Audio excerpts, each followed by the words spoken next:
Você está em território livre.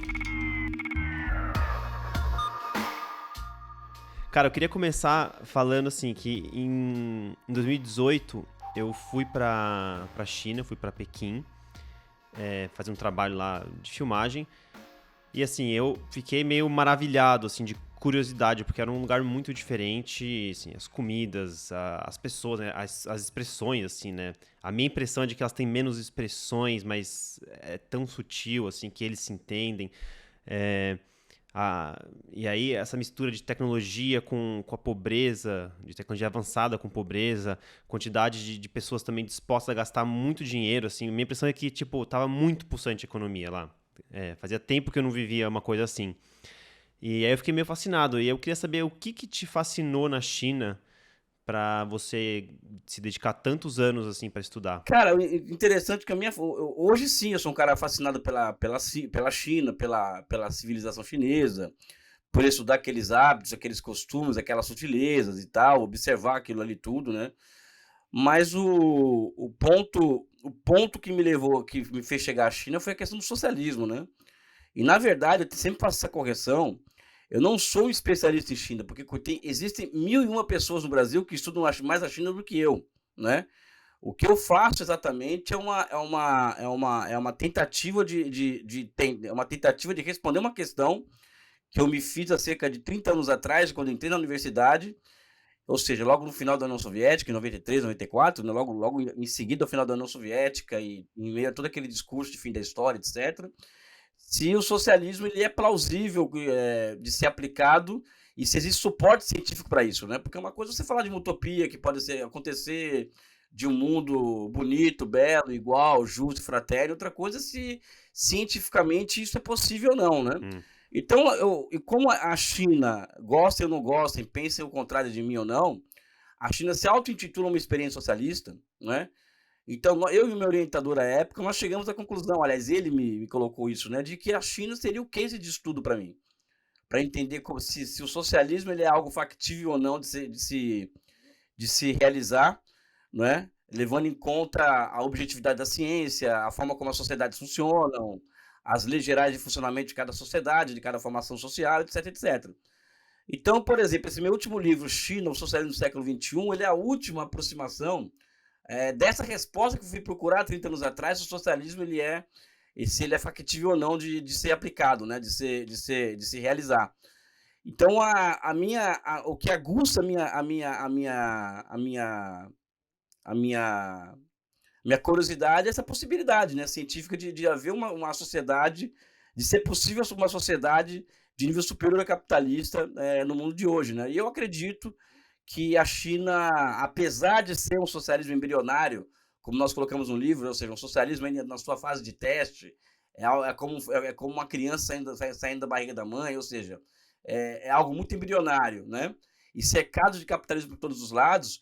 Mesmo assim, eu acredito que a China hoje ela já se apresenta como a engenharia social mais avançada do nosso tempo, né. Então os exemplos sobre isso que estou dizendo são vários, que eu posso explicar aqui durante o episódio, né.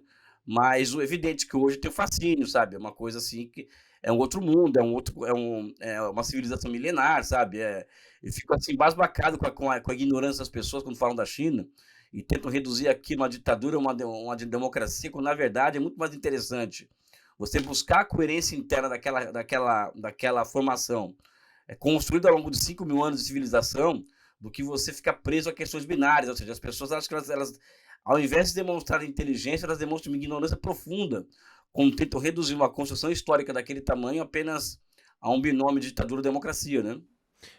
Eu acho que é até, na verdade, é meio natural, assim, não é só em relação à política, economia, mas acho que é natural do ser humano de querer botar tudo em caixinha. Talvez seja para simplificar o entendimento, e aí a gente acaba também simplificando demais e acaba, sei lá, criando distorções da realidade, que é o caso talvez da China, que você possa falar aí. Mas pegando uma tangente rapidinho aqui, por que o socialismo? O que te atraiu, assim, para querer então entender o socialismo? Porque a China hoje é um dos poucos cases, né, que um dos poucos países que se intitulam socialistas. Tem Cuba, tem Coreia do Norte, China e acho que só, né? Vietnã e Laos, né? Vietnã e Laos. Mas também tem. Aí é que tá a questão, né? Porque eu acho que essas são formações econômico-sociais orientadas ao socialismo, essas que você disse aí, mas já existem diversas experiências, como a da Bolívia, por exemplo, como a da Venezuela, muitos países africanos seguindo o mesmo caminho, ou seja, na medida em que a China vai aumentando a sua influência no mundo, também vai aumentando o número de países que gravitam em torno dela, né? E que acabam por gravitação também se encaminhando a esse tipo de organização de sociedade, né? Eu entrei na universidade em 93, eu já militava em partido político, organização de juventude de esquerda, que era no caso a JS, né, a União da Juventude Socialista, o Partido Comunista do Brasil, já antes de entrar na universidade, né? Então eu entrei na universidade como militante de esquerda. Então eu me peguei com essa questão assim, porque eu sempre fui curioso, né? Eu sempre fui muito cético, evidentemente, com algumas coisas, né? Eu nunca fui um cara de aceitar a verdade pronta, o socialismo é melhor e acabou, não é melhor porque caiu, né? Então eu tinha que ser convencido disso, tá? Como até hoje tem muita coisa que eu tenho que me convencer se é verdade ou não, se comprova cientificamente ou não. Eu tenho uma forma muito peculiar de analisar Marx, uma forma que muita gente estranha, acha meio diferente, me chamam de freestyle, sabe? Porque eu tenho uma forma muito particular de analisar os clássicos do marxismo, de interpretá-los, né? E que leva muita gente a me achar, a maioria, vamos dizer assim, eu acho que até gosta muito, né? E uma parte odeia, hater total, né? Porque eu busquei um jeito muito particular de entender a ciência do materialismo histórico, né? Então também tem esse componente político que me levou a compreender o socialismo e a China, né? Ou seja, aliás, o fato de eu ser um militante de esquerda é o que me traz mais possibilidades de aprofundar o meu trabalho científico, porque pessoas como a gente estão sempre preocupadas com o porquê, né, das coisas, né? Enquanto que o acadêmico por si só, ele é muito mais voltado a compreender uma realidade, né, e entender do que transformá-la, né? Então existe uma diferença muito grande entre uma coisa e outra, do meu ponto de vista, né? Ah, tá. Você quer entender e quer transformar, além dos acadêmicos que buscam mais entender e passam a bola. Não, mas não é somente isso, porque, por exemplo, existem correntes de opinião que são as dominantes, inclusive no Brasil e no Ocidente, que são do campo do marxismo, que são altamente críticos da China. Assim, a China não pode ser vista como um país socialista, porque tem capitalismo lá dentro, é verdade, e como tem capitalismo, tem todos os fenômenos de uma sociedade capitalista, negativas de uma sociedade capitalista, né? Então essas pessoas, como elas trabalham com um arquétipo na cabeça delas, o que é anticientífico por natureza, se aquela realidade não se encaixa nesse arquétipo, aquela sociedade é cancelada, né? E isso faz parte também, além de marxismo, que eu chamaria o acadêmico ou ocidental, é parte da crise do pensamento ocidental, né? Uma crise que ela tem como pressuposto, né, a dominância de uma filosofia que nasce com a Revolução Francesa, que foi a filosofia mais avançada que a burguesia criou, que é o positivismo, né? Então o positivismo ele é tão forte, e o Hegel é a superação do positivismo, né? E o Marx ele é um entre aspas seguidor de Hegel, né? Só que o positivismo é tão forte no Ocidente que ele atinge diretamente o marxismo, né? Então acho que essa é uma questão que explica muito das incompreensões sobre a China a partir dos marxistas, e a outra, a falta de compromisso com o poder político, né? Porque quando você não tem compromisso com o poder político, porque uma coisa é você estar no manual, você estar no livro, você estar analisando de cima, outra hora você está se colocar na pele do dirigente, da figura que tem que tomar decisões muito rápidas para questões profundas, por exemplo, né?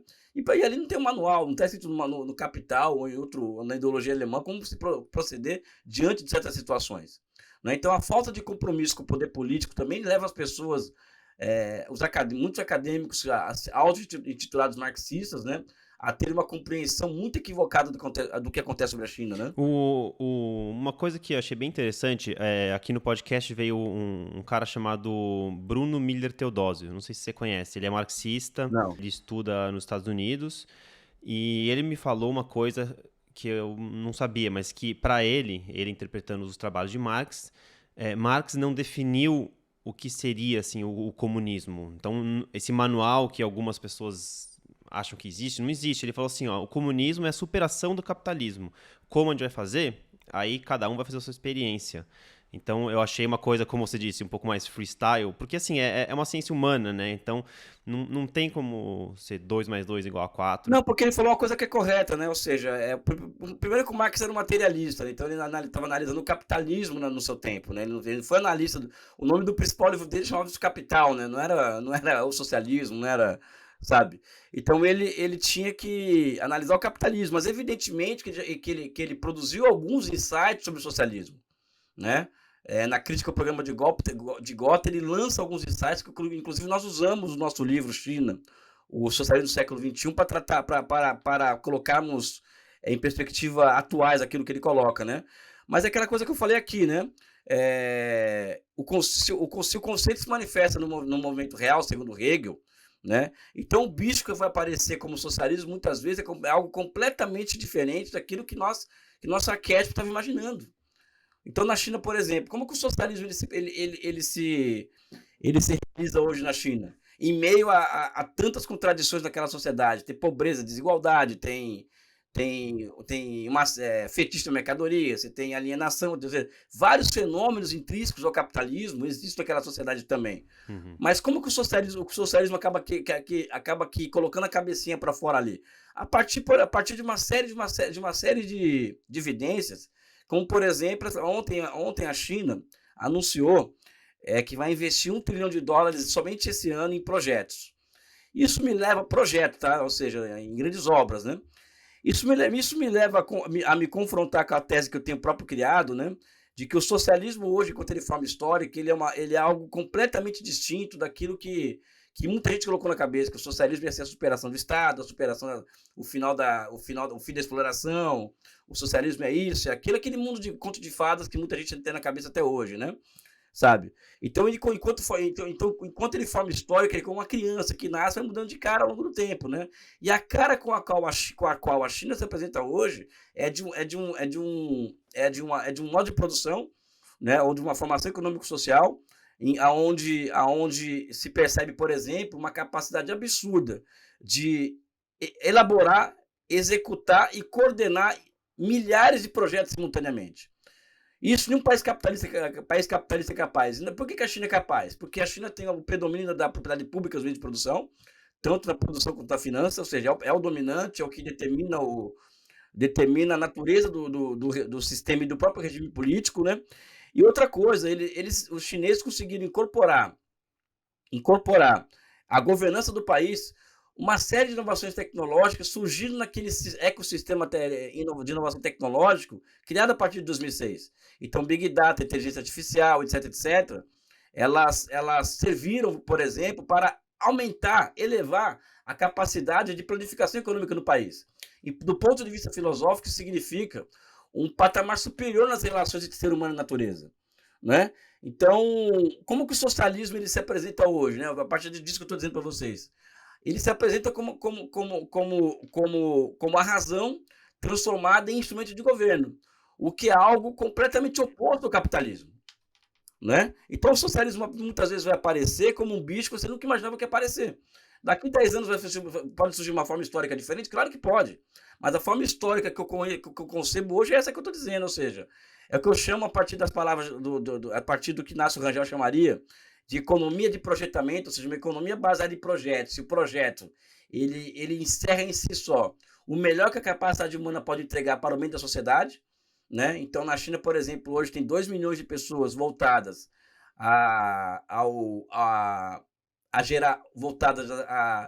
se virar para gerar 11 milhões de empregos urbanos por ano, né?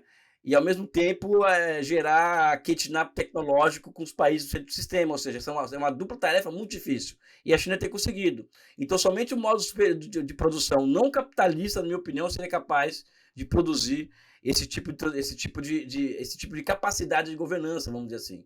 Então, eu sou um cara desse ponto completamente. Eu não gosto de falar do termo freestyle, porque dá uma ideia muito ruim do que eu faço. Mas uma pessoa que busca, a partir da sua própria síntese, formar a sua própria opinião, né? Sim, não, freestyle eu acho que é mais um. O pessoal usa mais como um termo pejorativo, né? Não é o caso aqui. É, mas eu entendo essa coisa de, assim, a China, por exemplo, não precisa ser a China, mas quanto mais centralizador é um sistema, mais você consegue direcionar. E aí, claro, quanto mais dados você tem do seu sistema, melhor você consegue tomar decisões melhores para, enfim, para escolher para que lado você vai, né? É o caso da China, ela tem um governo centralizador, diferente dos Estados Unidos, por exemplo, que tem um governo não tão descentralizado, mas bem mais do que a China, né? Até porque tem os estados. Aí, acaba que são mais lentas as respostas, e talvez eles tenham menos informações fiéis, mas eles conseguiram fazer uma coisa incrível, né, com o capitalismo, que assim, ainda é o país mais desenvolvido tecnologicamente, economicamente do mundo, e é o que? São 300 e tantos milhões de habitantes. A China tem o quê? 4, 5 vezes mais. Talvez a China consiga superar de longe isso, mas eu sempre acreditei também que a centralização pudesse ser mais eficiente, mas os Estados Unidos mostra ali, de uma certa forma, que existe uma alternativa para isso, não? Primeiro que o que é sim é não ao mesmo tempo, né? Então, na China é centralizado e não é ao mesmo tempo. O poder das províncias da China é muito grande. Vamos pegar outra tangente aqui, voltar para a China.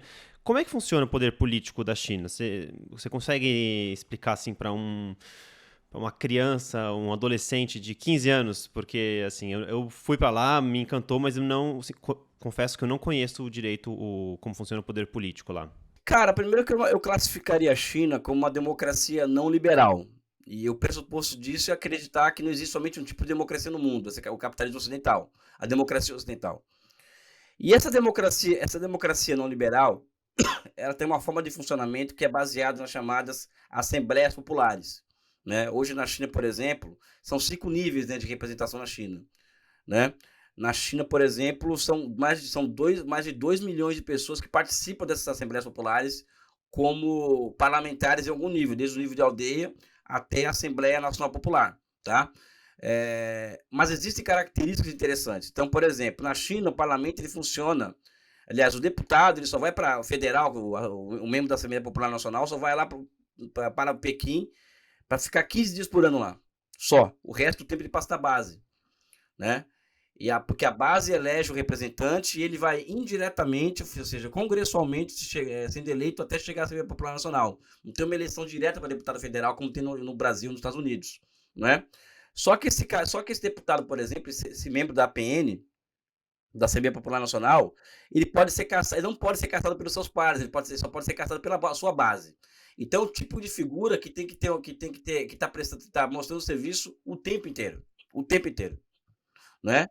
E a Assembleia Popular Nacional, ela também elege indiretamente o presidente da República, né? Porque o presidente da República ele é uma indicação do Partido Comunista, né? E essa Assembleia Popular Nacional, ela elege indiretamente. É um sistema confuciano nesse caso, porque primeiro para poder chegar no topo do Partido Comunista tem que ser muito brilhante, ou seja, ali na China, por exemplo, é muito difícil o aventureiro chegar no Comitê Central do Partido Comunista, ou chegar nos postos mais altos do país. Ele tem que estar provando a competência dele desde a base do partido, desde quando ele começa a militar no partido, e ele começa a se deparar com as primeiras tarefas enquanto dirigente partidário. É uma carreira, assim, mais ou menos. É uma carreira em que você é acompanhado por dois quadros sêniores que estão te avaliando o tempo inteiro. Então, o Xi Jinping, por exemplo, antes de chegar à presidência da China, ele teve que administrar 2 províncias que juntas têm a população dos Estados Unidos, né? E antes dessas províncias, ser prefeito de uma grande metrópole, ou seja, então é impossível um Bolsonaro chegar ao poder na China, ou um Trump chegar ao poder na China. Aí me perguntaram uma vez se o Lula chegaria ao poder na China. Eu falei que o Lula chegou ao poder na China através da Revolução, né? Quando várias figuras como o Lula, que vieram da classe operária, etc., ocuparam postos-chave de poder na China. Então, acho que a China tem um sistema político muito peculiar, muito próprio, que é baseado em curtas palavras, né? Nisso que eu coloquei aqui, mas eu acho que é uma democracia, democracia participativa, engatinhando, né? E que já com resultados muito impressionantes. Vamos pegar um caso aqui, por exemplo, né? O caso da pandemia. Os comitês locais do Partido Comunista. Esses comitês locais do Partido Comunista foram os responsáveis por mobilizar 400 mil voluntários no setor médico para ir ao Wuhan combater o vírus, né? E a frente da morte, né? Ou seja, a frente de luta contra a morte, né? Então, o Xi Jinping ele revitalizou essa base do partido que estava um tanto quanto escanteada até então. Né? Então, hoje o Partido Comunista da China, no nível da base, por exemplo, ele é um ente muito atuante. Né? Algo que não acontece no Brasil, que a política se faz a cada 4 anos, ou nos Estados Unidos, que o dinheiro comanda a economia, a política. Né? Então, acho que dali está surgindo algo interessante de ser estudado, né? Ao invés de ser tipificado, ser ditadura ou democracia. Né? Eu acho que aquilo ali é uma democracia não liberal. Né? Até porque, por exemplo, as pessoas falam, não, a China é uma autocracia, que a grande moda do Ocidente hoje é chamar aquilo de autocracia. Né? Só que o sistema político chinês ele é altamente sofisticado. Né? Ou seja, existem meandros daquele sistema político que é altamente diferentes. Por exemplo, o Comitê Central do Partido Comunista hoje. Metade dos membros do Comitê Central são cientistas com mestrado e doutorado nessas áreas de fronteira do conhecimento que a China está disputando dos Estados Unidos. Né? Ou seja, é o que eu falo, por exemplo, da meritocracia confuciana, que é diferente da meritocracia do PSDB, né? Controlando o país, né? Sabe? Então, acho que isso é o que vai fazer a diferença entre a China e o Ocidente no trato de uma série de questões. Né? Mas aí, puxando um pouco pro lado dessas pessoas que chamam a China de autocracia, eu acho que é porque claro, tem a grande centralização do poder político, executivo ali, mas tem o fato de que o presidente não é eleito diretamente pelo povo. Talvez seja isso que as pessoas enxergam como uma ditadura. Você conseguiria, se você não fosse se você fosse um PSDBista, como é que você argumentaria que a China não é uma democracia? Você consegue se colocar na pele deles? Me consigo, até porque para ser um tucano basta ser superficial, né? Então, isso aí, exatamente isso. O Xi Jinping está lá 3 mandatos, não foi eleito pelo povo, apesar do povo adorá-lo, né? Vamos dizer assim, né? E é o regime de partido único há 73 anos de idade, o que é uma mentira, tá, pessoal? Lá tem 8 partidos políticos, né? Além do Partido Comunista, mas é muito apelativo que o Partido Comunista esteja no poder há 73 anos, né? Então eu pegaria por aí, porque não tem muito. Você ir além disso, você vai necessitar entrar na história do país. Né? Aí, né, ferrou, né? Porque história não é que esse pessoal, né? Sabe? Não é muito a praia deles, né? Para querer descrever essa história da China aí vai levar um bom tempo. Bom, a questão, Felipe, é que a China, por exemplo, eles estão revivendo ou reempoderando aquelas antigas, algo que é muito, muito peculiar da China, que tem mais de 2.000 anos, que são o quê? Essa capacidade camponesa, que hoje a maioria é proletário urbano, que já está virando de se auto-organizar, entendeu?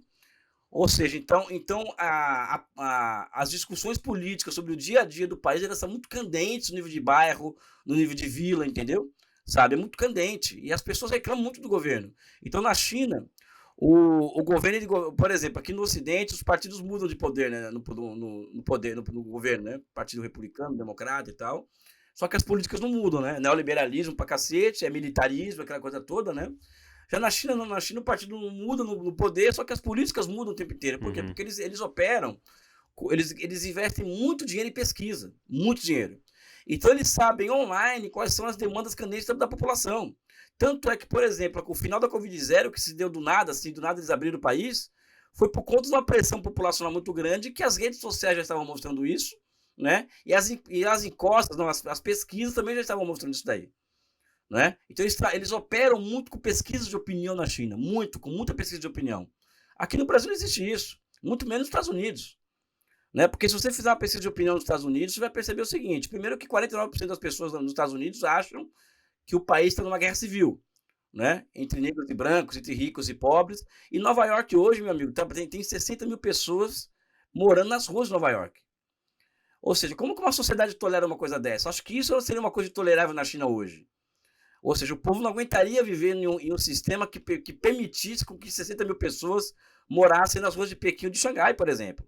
Isso eu falo conhecendo a história, história milenar, a capacidade milenar de rebelião do camponês chinês. A China, por exemplo, hoje é o país que faz mais greves no mundo. São os operários chineses. Tanto é que isso tem garantido, por exemplo, que o governo chinês seja altamente responsivo. E olha qual que é a tendência. Enquanto a tendência no mundo é a precarização do trabalho, né? Ou seja, os salários serem arrochados, haver a pejotização, esse tipo de trabalho como o iFood se virar a regra. Na China, por exemplo, o que está virando a regra hoje é a formalização do trabalho.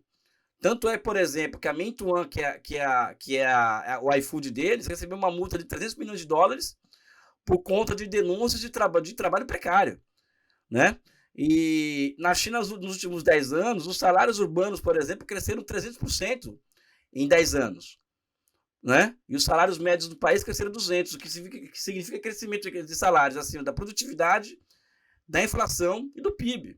Isso tudo por conta da necessidade do governo em alavancar o mercado interno, mas muito por conta das pressões populares. Qual país democrático no mundo hoje que tolera, por exemplo, que trabalhadores vão às ruas para reivindicar maiores salários, melhores condições de trabalho, né? Muito pelo contrário, aqui se induz desemprego artificial, né, para manter as pessoas com medo, para poder aceitar trabalhos indignos no Brasil, por exemplo. O que foi a reforma trabalhista, né? Estados Unidos, por exemplo, uma sociedade em que a produtividade do trabalho aumentou muito em 40 anos, só que a participação dos salários da renda nacional se manteve a mesma, ou seja, é uma sociedade polarizada. Acabou o sonho americano. Né? E é daí que vem a crise das chamadas democracias, né? Porque as democracias morrem, etc. Esse papo todo aí que o pessoal gosta de falar, né? Então, eu acho que nós temos que olhar para aquela realidade chinesa não como uma realidade perfeita, aquilo ali está cheio de problemas aquilo lá. Eu dou uma lista de problemas para você aqui, se quiser. Só que é uma sociedade que tem conseguido enfrentar os seus desafios de forma muito melhor do que no Ocidente, né? E certas tendências que no Ocidente viraram um hábito, como a precarização do trabalho, já está sendo revertido na China, né? Ou seja, eu acho que tem que olhar com aquilo com outro olhar, inclusive, né? Me fala um defeito que você colocaria no modelo chinês que se você fosse conselheiro do Xi Jinping, você ia falar, ó, a gente precisa mudar isso aqui. Cara, eu acho que uma coisa que me causa asco quando eu vou para a China, né, é a desigualdade social, né? Uma coisa absurda, chega a ser chocante. Não é uma coisa como o Brasil, porque no Brasil tem miserável mesmo. Na China não tem mais miserável, essa miséria absoluta acabou, mas a distância entre rico e pobre e a ostentação dos ricos é algo chocante. E é algo sob o meu ponto de vista, pode colocar em xeque a própria governança do Partido Comunista. Na China tem 600 bilionários, por exemplo, ao mesmo tempo que você tem centenas de milhões de pessoas que vivem com $150 por mês, né? Então, se não reverter essa questão no médio prazo, a própria governança do Partido Comunista vai entrar em questão. Isso é fruto do quê? Fruto de contradições que foram se acumulando ao longo das reformas econômicas, porque surge o capitalismo na China a partir de 78, surge uma burguesia chinesa a partir de 78, surgem formas privadas de produção e apropriação do excedente, e isso traz problemas ao país, e esses problemas estão explodindo hoje na China. Que é a galera que idolatra o Deng Xiaoping, né? Não é que a galera que idolatra, não, que Deng Xiaoping é uma figura maravilhosa, né? Apenas o que acontece é que o processo de desenvolvimento ele não é um salto de um ponto de equilíbrio a outro. Ele é um salto de um ponto de desequilíbrio para outro ponto de desequilíbrio. Então a China foi criando os seus próprios desequilíbrios, né? E muitos deles foram se acumulando ao longo dos 40 anos. Se ao mesmo tempo, se de um lado eles apresentaram uma capacidade muito grande de enfrentar contradições, isso eles apresentaram, por outro, várias contradições foram sendo estocadas, né? E a principal delas, ao meu ver, é a desigualdade social, a diferença de renda entre rico e pobre na China, entre regiões do país. Mas o que está acontecendo hoje na China, aí é que eu falo para as pessoas que desigualdade você não enfrenta distribuindo somente, não é somente a partir da taxação de ricos, de grandes fortunas ou de ricos, não é somente isso, você tem que mexer nos esquemas de propriedade do país. Então existe hoje uma onda de inovações institucionais na China que busca reverter essa tendência que eu coloquei aqui, a partir do quê? Da mudança de esquemas de propriedade. Então, por exemplo, as big techs do país, que eram monopólios privados, o Estado passou a ter o golden share delas, por exemplo. Então, os bilionários, por exemplo, no último ano, por exemplo, perderam 18% do seu patrimônio, né, por conta da regulação estatal e também do seguinte, olha, você pode ficar rico aqui no país, mas você pode ficar rico se o que você produzir for útil para a sociedade. Caso contrário, você está fora. Tanto é que está tendo uma fuga de bilionários na China hoje. Né? Está tendo uma luta de classes muito intensa no país hoje. Né? Então, e também existe o processo em que as formas públicas de propriedade têm avançado sobre as formas privadas. Né? O exemplo, por exemplo, a construção civil, que era privada, né? Quebrou, que o que 25% da economia do país era o setor de construção civil, quebrou, e hoje está passando por um lento processo de estatização. Ou seja, está havendo uma mudança lenta, gradual e segura dos esquemas de propriedade do país, que pode culminar daqui mais adiante em uma queda nas desigualdades sociais. Aliás, a tendência de queda das desigualdades já é clara há 10 anos, só que é muito lento. Tá? Então, acho que esse é o grande nó górdio da experiência chinesa atual, seja essa, que eu acredito que aqueles caras que ocupam o poder de Estado na China hoje são plenamente capazes de enfrentar essa questão e estão enfrentando, e a porrada está comendo, né? Literalmente, se você entrar nos jornais americanos e tal, Financial Times, sempre que um dia eles estão batendo na autocracia que está perseguindo os ricos e tal, etc, etc, né? É muito bizarro isso, porque eu entro na CGTN, que é o jornal estatal chinês, e aí tem várias coisas falando mal dos Estados Unidos, de coisas internas dos Estados Unidos, e aí você entra, sei lá, no New York Times falando mal da China, assim, parece coisa de colégio, assim, né, de birra. Mas eu queria falar sobre uma outra coisa que me preocupa um pouco na China, que é o nacionalismo, assim, nos últimos tempos, sei lá, nos últimos, acho que 5 anos, talvez, a China tem jogado muito pro lado nacionalista. E acho que isso é um pouco no mundo inteiro, né? Não só na China. É que como a China é muito grande, muito poderosa, o impacto é forte. Como é que você enxerga essa corrida armamentista e de espionagem entre as grandes potências, inclusive a China? Você acha que isso pode prejudicar os planos de desenvolvimento social na China? Eu acho que primeiro que a espionagem acontece desde 600 anos, ou seja, os países todos estão se espionando, né? Todos estão infiltrados uns nos outros, ou seja, isso aí é algo que não vou falar que é natural porque nada é natural, mas é algo que é parte do jogo, a espionagem, né? Corrida armamentista, quem está impondo isso ali é os Estados Unidos, não a China. É só você comparar os gastos militares da China e dos Estados Unidos, você vai ver quem está fazendo corrida armamentista de fato. Né? Isso aí não é uma opinião pessoal, não é uma opinião particular. E se você vê quantos americanos gastam com armas, quantas bases militares, por exemplo, a China tem ao redor dela, que são mais de 80 americanas, bases militares. A China só tem uma base militar fora do país, que é na África, né? E os americanos têm mais de 800 bases militares no mundo. E sustentar isso é o império, né? Isso demanda muito dinheiro, né? Então, quem hoje provoca, vamos dizer assim, tenta provocar uma corrida armamentista contra a China são os americanos. Mas eu sugiro para quem ouvir esse podcast, para achar que eu estou defendendo a China, para ver os dados de como que andam os gastos militares de ambos os países. É evidente que a China precisa, por exemplo, os americanos eles conseguiram chegar a um ponto, há 10 anos atrás, de poder bloquear a China do ponto de vista naval. Então, a China, se os americanos quisessem bloquear do ponto de vista naval a China não teria como ter saída para as suas exportações e entrada das suas importações. Então, a China teve que construir capacidade militar para poder quebrar esse bloqueio, a possibilidade desse bloqueio. Eles conseguiram quebrar isso daí. Né? Então... Porque assim, os Estados Unidos, ele sempre não, mas faz muitas décadas que ele é esse poder que estica os tentáculos, né? É isso, tem base em todos os lugares.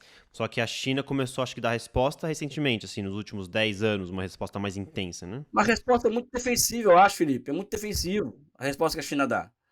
Não tem nenhuma bomba nuclear chinesa apontada para Washington. Tem 30 bombas nucleares apontadas para Pequim, por exemplo. Não tem nenhum porta-avião chinês no Golfo do México. Tem porta-avião americano que passa pelo estreito de Taiwan, por exemplo. Sabe? Se a gente for olhar a história do mundo pós-Segunda Guerra Mundial, a quantidade de países que os americanos invadiram, né? Você vai perceber, por exemplo, que o New York Times está completamente equivocado quando eles colocam que a China é uma grande ameaça ao mundo. Eu acho que a grande ameaça ao mundo é os Estados Unidos. Né? Isso é historicamente comprovado e atualmente, qual é o único país do mundo interessado na guerra da Ucrânia, por exemplo? É a China, é os Estados Unidos, que impede a Ucrânia e a Rússia a chegar a um acordo. Que os dois lados estão pedindo para chegar a um acordo. Com relação ao nacionalismo, primeiro é interessante notar que o nacionalismo chinês, brasileiro, latino-americano, africano é diferente do nacionalismo europeu e norte-americano. Então, o nacionalismo europeu e norte-americano ele é racista. Enquanto que o nacionalismo da periferia, que é o brasileiro, o chinês, o vietnamita, é um nacionalismo progressista. Então esse nacionalismo ele se expressa externamente, não com guerra, com bomba, com classificação de países em quem vai morrer, quem vai sobreviver, com sanções econômicas. Hoje um terço do mundo está sob sanções econômicas dos Estados Unidos. Um terço do mundo vive sob sanções econômicas. A China não sanciona ninguém. Muito pelo contrário, muito pelo contrário. A China tem liderado missões, por exemplo, junto com Cuba, numa ação coordenada para ajudar a Síria, que a Síria hoje é um país que não pode receber nenhum tipo de ajuda humanitária, porque ele está bloqueado. E os Estados Unidos, que é o país, a democracia, essa coisa toda, é incapaz de suspender o bloqueio contra a Síria numa situação limite dessa, em que tem 28 mil pessoas mortas nas ruas da Síria. Então, somente Cuba e China, por exemplo, foram os primeiros a conseguir entrar na Síria. Então, é um nacionalismo que é uma coisa, no caso chinês, altamente natural por conta da sua existência e da história da sua construção nacional, mas não é um nacionalismo, por exemplo, xenófobo, como é os americanos. E, aliás, a própria Revolução Chinesa, a própria Revolução cubana, a Revolução vietnamita, foram revoluções nacionais. Não foram revoluções socialistas, em princípio, foram revoluções nacionais. Foram revoluções para afirmar princípios da nacionalidade. Não é? Mas eu acho que a América Latina é um pouco diferente, porque como a América Latina tem essa mistura de raças, de pessoas, de cultura, não é tanto o caso da China, né? O caso da China, a maior parte são chineses Han, acho o nome. Sim. Não sei se é Han, né? E assim, eu ouvi falar muito de racismo no sentido de discriminação, né? Não de, você não pode estar aqui, mas de serem cidadãos de segunda classe se você não é um chinês Han, no caso, que seriam os brancos da China, vamos assim dizer, os privilegiados. Não, eu acho que existe racismo na China, incluindo dos Hans em relação às outras minorias étnicas. Agora, a questão é se esse racismo se expressa em política de Estado. Por exemplo, nos Estados Unidos, o racismo lá, por exemplo, o Obama foi presidente, os apresentadores de televisão é um negro, é uma mulher, ou seja, tem toda uma propaganda americana de que deve ser uma sociedade multicultural, mas na verdade os negros são 15% da população no total e 80% da população carcerária é negra nos Estados Unidos. Quem mais sofre com a violência policial nos Estados Unidos e no Brasil são os negros, né? Enquanto que na China, as políticas de governo, vamos dizer assim, existem grandes políticas, gigantescas políticas afirmativas chinesas em relação às minorias. E aí eu volto aos dados, ou seja, como que um cidadão tibetano vivia em 59 e como ele vive hoje. Sabe? Como que o cidadão do Xinjiang, que é a grande mamadeira de piroca da geopolítica internacional, sabe? Como que eles viviam há 70 anos atrás e como vivem hoje. Por exemplo, como que as mulheres tibetanas hoje, elas têm acesso à universidade. Elas tinham, antes, quando o Dalai Lama governava o Tibete, por exemplo, não tinham. Sabe? Ou seja, então temos que olhar na prática como que as coisas acontecem. Racismo existe? Claro que existe. Aliás, não tenho a menor dúvida de que na China, os chineses Han, boa parte deles tem uma visão racista em relação a minorias étnicas. Não é a maioria do povo chinês. Mas, no fundamental, ou seja, o Estado agindo no sentido de dirimir essas questões, eu vejo isso acontecer na China e não vejo acontecer no Ocidente. A gente vê que tem muita política afirmativa no Ocidente, né? Mas essas políticas afirmativas não mexem com a estrutura do sistema. Né? Aqui no Brasil, por exemplo, você tem o que o Silvio Almeida chama de um racismo estrutural. E mudar a transformação desse racismo estrutural em algo superior a isso, ou bem muito melhor do que isso, vai demandar uma revolução no Brasil primeiro, e que venha junto com ela uma revolução cultural, inclusive. Né? Porque as pessoas são racistas no Brasil, elas não estão nem mais com vergonha de falar que são racistas. Né?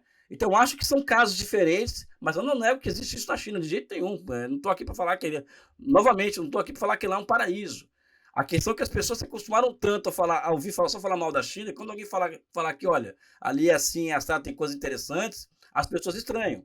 Eu até te pergunto, Felipe, qual foi a última agora que vai te entrevistar sou eu, qual foi a última boa notícia que você leu na China nos jornais brasileiros, ocidentais? Cara, não sei dizer. É uma máquina, bicho. É uma máquina de propaganda. A China é um inferno na Terra, né? Então, quando aparece alguém como eu que fala, olha, aquilo ali é uma experiência interessante, temos que olhar com mais generosidade e tal, aí aparecem as pessoas, por exemplo, na internet, que é o passador de pano para a ditadura, sabe essa coisa? Que não, porra, não... Eu não discuto nesse nível, né, pessoal? Não, sabe? Vamos discutir. É muito de ficar apontando o dedo para quem tá emitindo opinião e não pro fato em si, né? É, exatamente isso. Eu queria agora te perguntar um pouco sobre o conflito na Ucrânia, que obviamente não é simplesmente um conflito entre Ucrânia e Rússia. É, tem um cara que eu vi que analisa a guerra na Ucrânia como uma guerra civil do Ocidente. Você conseguiria enxergar algo assim? Você coloca a Rússia como sendo um player ocidental, uma cultura ocidental, oriental ou nenhuma dos dois? A Rússia não é o Ocidente. Eles mesmos se referem ao Ocidente como algo diferente deles. Muito pelo contrário, eles colocam o Ocidente como uma porção de país, tá? Porque o pessoal, a América Latina não é Ocidente, tá, pessoal? A África não é Ocidente. Os americanos não nos consideram como ocidentais, tá? Não, mas eu digo, tirando esse racismo geopolítico, eu digo, assim, a América Latina ela é muito mais próxima politicamente, culturalmente dos Estados Unidos do que a China, por exemplo. Então, se você pegar um brasileiro, você jogar na Rússia, em qualquer lugar, assim, um lugar perdido, ele vai perceber que ele está no Ocidente ou no Oriente? Porque se você pega um brasileiro e joga no meio da No caso da China... Rússia, os dois lugares. Hum, No caso da Rússia, são os dois lugares. Né? Agora, as potências ocidentais decidiram empreender uma humilhação nacional à Rússia desde o final da União Soviética. Né? Acho que esse que é um ponto fundamental.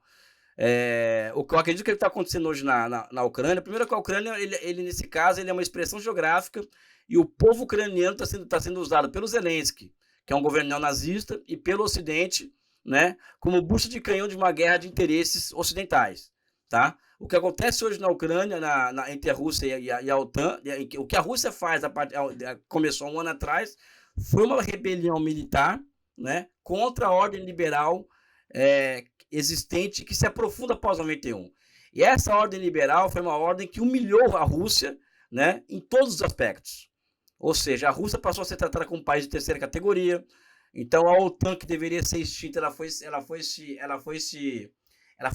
aumentando o seu poder, o seu alcance, até alcançar as fronteiras da Rússia. E a Rússia sempre avisando, tem a famosa conferência de 2007, que o Putin faz na Assembleia, no Reichstag alemão, em que ele fala: existem linhas vermelhas nessa relação. Tá? A Ucrânia é uma delas. Então a Rússia foi sendo cercada militarmente pelo Ocidente, além de humilhada após o final da União Soviética, e agora veio a cartada final com a possibilidade de admissão da Ucrânia à OTAN, o que significa o cerco completo da Rússia. Né? Ou seja, eu não estou concorrendo a Miss Brasil ou Mister Universo para falar que eu sou a favor da paz mundial. Eu sou a favor da paz mundial. Só que o mundo real não funciona desse jeito. Então existem interesses de segurança legítimos da Rússia sendo atacados há 20 anos. Vamos pegar aqui os acordos de Minsk. Quando começa essa guerra da Ucrânia, por exemplo? Em 2014. Quando vem os acordos de Minsk, os ucranianos, o governo neonazista ucraniano e o Ocidente não respeitam e passam a hostilizar os russos étnicos que moram na região de Donbass,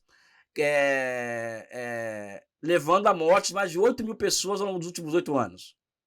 Com 7 anos, quer dizer, 9 anos. 9 anos. Deixa eu só fazer uma provocação. Na verdade, é realmente uma curiosidade do porquê as pessoas enxergam o governo ucraniano, especialmente o Zelensky, como neonazista. Deixa eu te dar um contexto. Eu trabalhei na Ucrânia em 2014, 15, 18. Eu fui assim para o país inteiro. Excelente. Estive com o pessoal do Pravi Sector, que é um grupo de nacionalistas e ultranacionalistas ucranianos. Tive em base de treinamento dos caras. E, assim, eu sempre li a imprensa, tipo, The Guardian falando que era um grupo de neonazistas e esse papo todo. São neonazistas, eles querem dominar a Ucrânia. E eu lá nesse grupo, eu via, assim, fazendo parte do grupo, judeus, armênios, russos. Eu via uma diversidade que eu olhava para aquilo e falava, eu não consigo entender qual a conexão, né, do nazismo com essas pessoas. E aí eu fui estudar um pouco de história, tem a liderança do Stepan Bandeira, que era um colaborador nazista. Alguns justificam que, enfim, era uma oportunidade da Ucrânia se livrar das garras soviéticas, que eles sofreram muito lá na década de 30. Enfim, eu acho que é um pouco mais complexo a identidade ucraniana do que dizer nazistas, porque os ultranacionalistas não elegeram ninguém, né? Todos os candidatos da direita ucraniana perderam a presidência. Em 2014, eles elegeram um deputado dos 450 e em 2019 não elegeram nenhum. Então, eu fico curioso, assim, para saber por que as pessoas ainda enxergam o Zelensky, no caso, como neonazista. Que eles estão sendo usados pelos Estados Unidos, isso está bem claro, até porque é o prato cheio para os Estados Unidos, né? Testar todas as armas de última geração sem perder uma vida americana. Mas essa parte do neonazismo eu tenho dificuldade em enxergar. Olha, primeiro que os símbolos nazistas ucranianos, né? Eles são amplamente utilizados por essas pessoas, né? Então, o Batalhão Azov, por exemplo, utiliza os símbolos nazistas, eles utilizam. Assim, não é incomum eu também conheço pessoas como vocês estiveram lá também, né? Não é incomum pessoas com tatuagem do Hitler nesses lugares, entendeu? Sabe? Uma visão racista de mundo mesmo, racista, evidentemente, você pode falar muito melhor do que eu, né? E muitas dessas pessoas... Sim, mas isso na Europa do Leste inteira... Aliás, a Europa, você sabe que a Europa é assim... Eu vivi na França 7 anos e, assim, a França tem bastante imigrante, mas é um país racista. Terrível. A França é terrível. Quando eu morei na França em 99, é terrível. É terrível a França, né? Mas pessoas identificadas com o neonazismo, identificadas mesmo, que para mim, Felipe, é que tá a questão. Qualquer pessoa que carrega o Stepan Bandeira como referência é um neonazista, desculpa, porque ele foi um colaborador nazista. Não, eu entendo essa visão. Mas era contra a União Soviética e tal, tudo bem, era contra, mas era nazista, entendeu? Sim, mas é que quando as pessoas falam de um governo nazista, eu fico imaginando um governo com políticas públicas que visam o extermínio ou expulsão de judeus, por exemplo. E não é o caso da Ucrânia, porque eu estive em Uman, que é uma cidade no centro da Ucrânia, onde tem um santo judeu enterrado. E todo ano tem uma peregrinação assim, de judeus, assim, a cidade quadruplica, porque todos os judeus do mundo, os racídicos, né, eles vão lá. Então, assim, existe uma... para mim é muito difícil associar ao nazismo, que tem nacionalismo, que tem racismo, isso tudo eu concordo. Mas o nazismo não é somente algo que só é nazista se for contra o judeu, eu não acredito nisso. Ou minorias, né? O que acontece, não existe de fato uma tentativa de limpeza étnica no leste da Ucrânia, por exemplo, ou seja, no Donbass, por exemplo, não existe, não está documentado isso. Então, limpeza étnica eu não sei, é porque como o Donbass ele é realmente majoritariamente de ucranianos que falam russo, a guerra civil, o fronte é ali, né? Então, é realmente ali onde as atrocidades foram cometidas de ambos os lados. Então, acaba que morrem muitos étnicos russos, né? Só que eu não sei se isso realmente eu não vejo isso como uma política pública de exterminar. É que é onde está o fronte do conflito interno na Ucrânia, né? Porque o Partido Comunista da Ucrânia, por exemplo, foi proibido de funcionar, por exemplo. E outros partidos políticos. Né? E isso eu acho que é uma resposta ao período soviético, né? Cara, mas... Como eu enxergo, não sei. Bem, eu só tô falando, não tem certo e errado, eu só tô colocando o meu ponto de vista. Trocando ideia. Trocando ideia, porque é isso aqui, o podcast aqui que eu gosto de fazer é realmente trocar ideia, porque são raras as oportunidades que eu tenho para falar sobre isso com as pessoas, porque são poucas pessoas que têm o conhecimento que você tem. Então, é isso. Eu fico achando até contraprodutivo essa visão de taxar a Ucrânia como nazistas.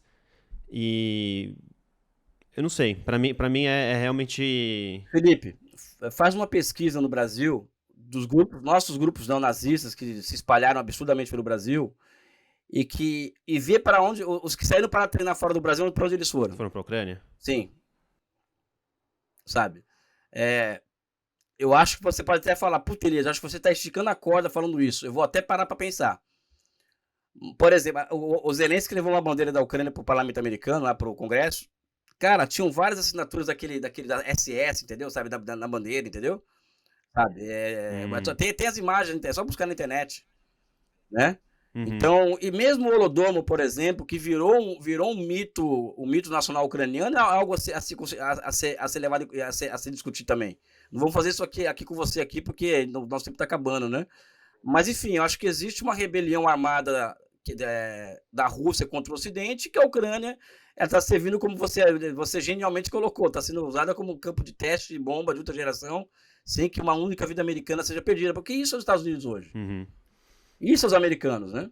Enquanto o Brasil, China, está tentando achar um acordo de paz, os americanos não estão permitindo. Tanto é que o Biden, por exemplo, ele torceu o nariz para a proposta brasileira de pegar países que não estão interessados, envolvidos diretamente no conflito, para mediar uma solução de paz para aquilo lá. E eu acho particularmente que a soberania nacional ucraniana tem que ser respeitada, assim como os interesses de segurança russos também. Não é a minha opinião também não, viu, pessoal? Viu, Felipe? É a opinião do Henry Kissinger, por exemplo. Os grandes estrategistas americanos que têm 2 neurônios é contra essa guerra. Sabe? Sabe que a Ucrânia é um limite que não poderia ser é uma linha vermelha que poderia ser ultrapassada, né? Como aquele John Mearsheimer colocou, foi um movimento desnecessário da OTAN e dos Estados Unidos na Ucrânia, porque não é do interesse nacional americano e eles sabiam que a Rússia podia dar uma resposta que deu. Não estou jogando a culpa nos Estados Unidos, mas, assim, haveria consequências e, enfim, a gente está onde a gente está, né? Não, ele tá brincando com o Putin, né? Uma coisa é você lidar com o Bolsonaro. Outra coisa é você lidar com o Putin, sabe? Então, eles achavam que o Putin estava de brincadeira esse tempo todo, né? Ou seja, que o Putin não representa os interesses reais do povo russo, eles estavam achando, né? Quando na verdade eles dão um basta nessa humilhação. Também não estou aqui para defender o Putin também, não. Eu só admiro líderes que defendem o seu povo contra esse tipo de coisa. Ou seja, o Brasil está sob ocupação estrangeira, é um desabafo desde 2013. Guerra híbrida, guerra de informação, fake news, e a gente está achando que a coisa mais linda do mundo é a liberdade de expressão na internet. Entendeu? Sabe? Ou seja, como que é isso mesmo, né? Sabe? Como enfrentar isso daí? Aí o país, depois de 8 anos, o Brasil é um país que está se inviabilizando como sociedade por conta do fanatismo de direita, né? E a gente acha que isso é democracia, isso é parte da democracia. Não é, pessoal, isso não é parte da democracia. Isso é outra coisa. Isso é contra valores civilizatórios, né? Essa que é a questão, né? Enfim, é um papo bom esse, né? É um papo bom e quente. Então, para finalizar, como é que você enxerga aí os próximos anos pro Brasil? Você tá mais otimista? Você acha que vai diminuir um pouco essa polarização? Eu acho que não vai diminuir a polarização. Inclusive, eu tenho comentado com amigos meus que estão ligados a Simone Tebet, por exemplo, que se ela acha que existe espaço no Brasil para uma terceira via, que eu acho que seria uma boa, porque você ter uma direita civilizada para poder trocar ideias é necessário no país como o Brasil. Você não tem hoje. Então o Brasil vai continuar se polarizando por muito tempo, polarizado por um bom tempo, até que eu dei uma entrevista para um periódico em inglês agora, em que eu falei o seguinte: olha, se o governo Lula chegar ao final do governo, mantendo essa frente ampla que o elegeu em pé, e ele ganhar a eleição, já é o grande feito desse governo. Porque o estrago ele foi tão grande que feito contra o Estado Nacional Brasileiro, que se nós inaugurarmos políticas públicas de inclusão social, diminuirmos a fome, enfrentarmos essa questão do Banco Central Autônomo, enfrentar a questão do teto de gastos, você começar a aumentar os gastos públicos, ou seja, você começar a mobilizar recursos que levem à mobilização social, a mobilidade social, ou seja, você vai quebrando as bases para o fascismo, do fascismo no Brasil. Porque o fascismo ele se alimenta, inclusive na Ucrânia, do quê? Da falta de perspectiva de futuro, né? Então, quando falta perspectiva de futuro, você vai abraçar a foto de Stepan Bandeira, por exemplo. E no Brasil você vai abraçar o Bolsonaro. Por quê? Porque a culpa vai ser do negro, do nordestino, do homossexual, da mulher, ou seja. Então, acho que nós temos que o Brasil encontrar, nesses 4 anos, um caminho próprio de desenvolvimento, de começar a ter mobilidade social e as pessoas sentirem mudança, de forma que elas não precisem de um Bolsonaro para poder, vamos dizer assim, se contrapor ao sistema daqui a 4 anos. Então, é um caminho muito difícil que nós vamos enfrentar nos próximos 4 anos, mas eu acredito muito na capacidade do Lula de fazer as coisas acontecerem, sabe? Eu estou muito otimista porque hoje nós temos um líder no Brasil que ele é um cara único no mundo hoje, o Lula, né? Então acho que isso muda muita coisa. A capacidade do Lula governar e formar consenso, maioria, é um case, ou seja, como que o nordestino do Agreste, né? Que para mim essa é a raiz, ou seja, o fato de ser nordestino do Agreste traz no DNA dele essa capacidade, entendeu? De construir consenso e ser duro ao mesmo tempo, né? Então acho que o Brasil vamos viver momentos aí de muito interessantes nos próximos anos e espero que vençamos essa batalha contra o fascismo no Brasil, porque é uma batalha que envolve toda a humanidade, que o Brasil não é um país qualquer, né? Que é entre nós, né? Uhum. Perfeito, Elias. Cara, muito obrigado pelo papo e até uma próxima, cara. Felipe, eu tô muito feliz de estar com você aqui, eu tô me autoconvidando para voltar, né? Eu peço para as pessoas que ouviram esse podcast para poder me seguir nas redes sociais, né? No Twitter, @EliasJabur, e no Instagram eu vou ver aqui, porque eu nunca me lembro, cara, uma coisa impressionante como eu não me lembro da minha conta no Instagram. Elias MK Jabur no Instagram, né? E também quem quiser comprar o meu livro na China, o Socialismo do Século XXI, ou via Amazon, ou via direto, Boitempo, via site da editora. Obrigado por vocês terem me tolerado por 1 hora, né? Um forte abraço e um beijo no coração de vocês. Valeu!